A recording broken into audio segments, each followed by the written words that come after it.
So, George, congratulations on True History of the Kelly Gang. Thank you. This has just been the most phenomenal year for you. Between this, I know you did a couple of other features, but besides, of course, the big Oscar-winning film 1917, has this year been as surreal, as hard-working, as intense as it appears to have been? Yeah, it has. It's been an amazing sort of new experience. Like, I've never been a part of a film that's been received in the way that 1917 was received at the cinemas. But I think it's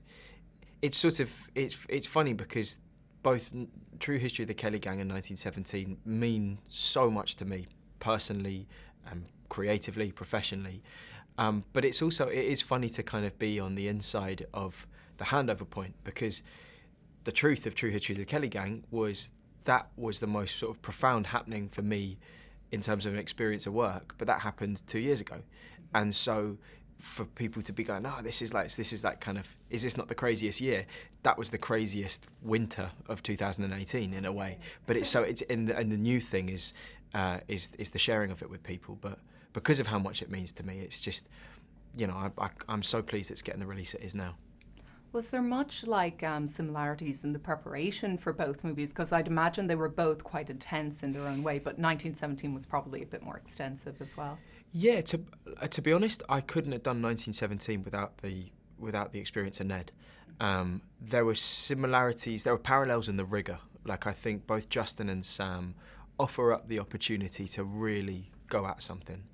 And in terms of Ned, it was an immersion into that character and a commitment to changing myself and learning things that to become this man and this sort of interpretation of who our version of this Ned Kelly, and that meant I went to Australia for months before we started shooting, and I lived on a farm and worked with horses. I went to Tasmania and chopped wood. I lived with Justin and Essie. When we then finally all came together, we formed a band. It was so kind of creative and so many different things to be then channeled sort of through the eye of a needle, whereas 1917 was a similar in terms of its rigour and its prep and its commitment, but it was a much more kind of mutual journey because we all were building the film together as we went, because the sets needed to be tailor-made essentially because of this unbroken take that is the film.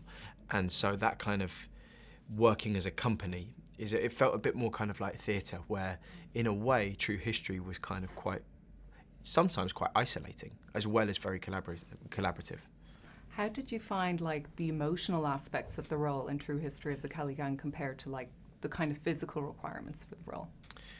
I think the journey with the emotion of it is, I think Ned holds on to his emotions a lot more. I remember Justin always saying, just practice, in these rehearsals with me even, practice holding on to, not giving anything away, and feel the power of that. Feel the power of staring someone down, even if you're feeling wounded inside or you're feeling powerful inside. If you hold eye contact with someone and don't give them anything, and let them come to you, or watch them squirm, or watch them go away. And I think that kind of power play was something that, I don't really operate like that in my own life so much. So that was an exploration. And there were a lot of things that came with the physical rigours of the part, which actually kind of cracked me open emotionally. So I've got lots of very quite personal memories attached to the kind of the physical commitment of the role and the physicality of the role, and the way that physicality sort of breaks you open. So it was both. And I understand in preparation for the role, you also came down to Tipperary and you were doing a bit of research, I think, on Ned Kelly's father, John Kelly. Can you tell us a bit about that? Yeah. So when I first got the role, when I auditioned for the role, we were playing him as Irish as he would have been. He probably would have spoken with more of an Irish accent than an Australian, because the Australian was still kind of, that accent was being made, I guess, through the generations. And so Red Kelly, or John Kelly, his father, was arrested in Moygloss, if I'm saying that right, near Cashel in Tipperary. And so I just wanted, the first thing that Justin said was get on horses. Ned is a great horseman and was a great horseman. And although there's a small amount of horse riding in the final film, that kind of understanding of what it is to be a horseman and the kind of the physicality and also the mental side of it was integral to the character. So I went down and stayed at Nina for a week and rode horses and had a lovely time down there, but also then got in touch with a local historian called Terry Cunningham, who's the Feathered Medieval Society, because I'd seen on YouTube that years and years ago there had been a tour of people wanting to know about the Kelly family. So I just went there, and it was really useful Terry gave me the most incredible morning, because he quizzed me immediately. He said, well, do you know the history of Ireland?